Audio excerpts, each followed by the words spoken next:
السلام علیکم ورحمۃ اللہ وبرکاتہ۔ میں قاری اللہ بخش محمد۔ سب سے پہلے میرا معمول ہے سب کے لیے دعا کرتا ہوں۔ جتنے بھی میرے ویور، میرے دوست احباب، بہن بھائی بزرگ مجھے روزانہ دیکھتے ہیں، میرے واقعات سنتے ہیں، ان سب کے لیے دعا گو ہوں اللہ تعالیٰ اپنی خاص رحمت ان پر نازل فرمائے، خاص کر ہمارے ملک پاکستان کی چپے چپے کی حفاظت فرمائے۔ جو لوگ ناموس رسالت کی خاطر اپنے گھر بار چھوڑ کے دھرنے میں شریک ہوئے اور راستے میں دہشت گردی کی وجہ سے یعنی پولیس کی حملہ کی وجہ سے شہید ہو چکے ہیں، اللہ تعالیٰ ان کے مغفرت فرمائے۔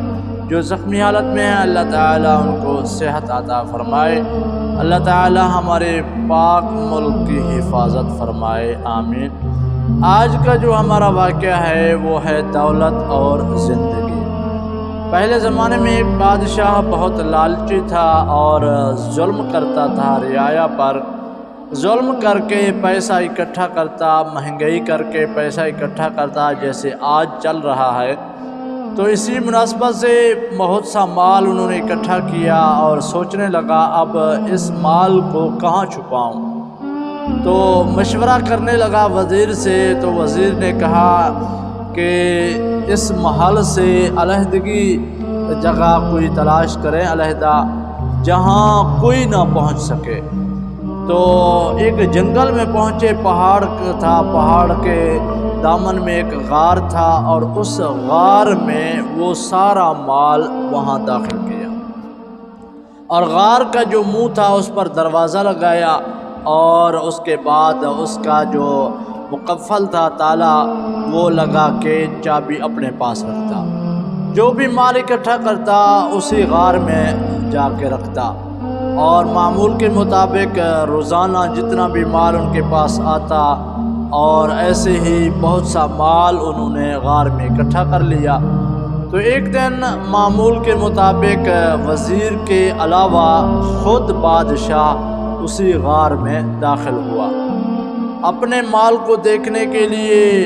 وہاں سونا، چاندی، زیورات، کھانے پینے کی اشیاء کے علاوہ باقی سب چیزیں موجود تھیں، گندم تھے، چاول تھے اور ایسے ہی خشک جو ضروریات زندگی کی ہیں کھانے کے علاوہ، یعنی جو پکانے کی چیزیں اس کے علاوہ باقی سب چیزیں وہاں موجود ہیں۔ تو خیر وہ اندر داخل ہوا اور داخل ہوتے ہی دروازہ بند کرنا بھول گیا، تو اسی دیکھنے میں مشغول ہو گیا بادشاہ۔ وزیر جب محل سے باہر نکلا، غار کی طرف آیا، دیکھا دروازہ غار کا کھلا ہے، سوچا کہ شاید بادشاہ ہم واپس جب آئے تھے شاید دروازہ بند کرنا بھول گئے ہوں گے، تو اسی لیے دروازہ کھلا ہے۔ آیا، دروازہ بند کر کے مقفل کر لیا۔ جب واپس چلا گیا دروازہ تو بند ہو گیا، تو بادشاہ وہ سب جو خزانہ تھا ان کو دیکھ لیا۔ دیکھنے کے بعد جب دروازے پر پہنچا دیکھا دروازہ باہر سے بند ہے۔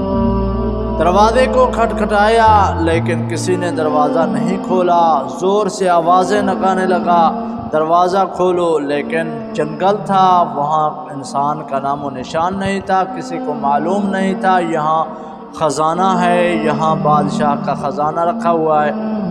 بہت سا کوشش کیا، آوازیں لگائیں لیکن کسی نے کوئی بات نہیں سنی۔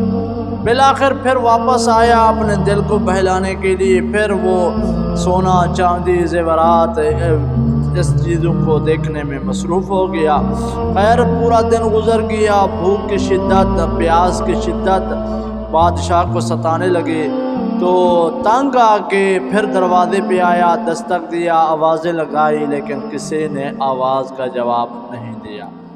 بالآخر وہ اپنے مال و دولت سے مخاطب ہو کے کہتا ہے مجھے پانی چاہیے، دولت ہے، لیکن دولت بھی اسے دیکھ کر ضرور مسکرایا ہوگا کہ ہمارے پاس کیا چیز ہے، ہم تو سونا چاندی ہے کچھ نہیں کر سکتے۔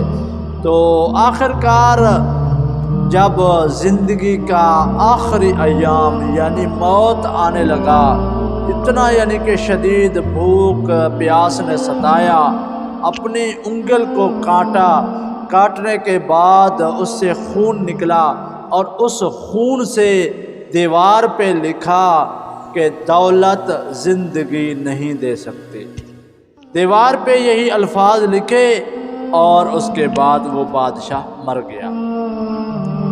تو وزیر کو معلوم تھا کہ بادشاہ صبح سے شام ہو گیا، تخت پر موجود نہیں ہے، محل میں بھی نہیں ہے۔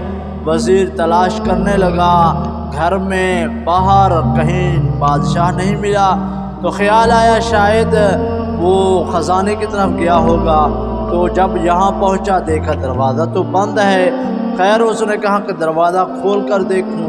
دروازہ کھولا، دیکھا کہ بادشاہ مر چکا ہے، دیوار پر لکھا ہوا ہے دولت زندگی نہیں دے سکتی۔ تو اس واقعے سے یہ معلوم ہوا جتنا بھی مال و دولت ہو، جتنا بھی پیسہ ہو، لیکن یہ دولت، یہ پیسہ زندگی نہیں دے سکتی۔ جب وقت ختم ہو جاتا ہے، ملک الموت آ جاتا ہے، یہ دولت کسی کام کا نہیں ہوتا۔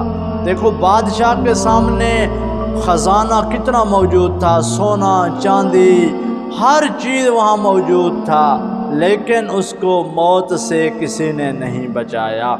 اور ہم دولت اکٹھا کریں، فرعونی نہ اکٹھا کریں، عثمانی دولت اکٹھا کریں، اللہ کے نام پہ خرچ کریں، وہ دولت ہمیں دنیا میں بھی عزت دے گا، قبر میں بھی عزت دے گا، اور قیامت والے دن بھی ہمیں عزت عطا فرمائے گا۔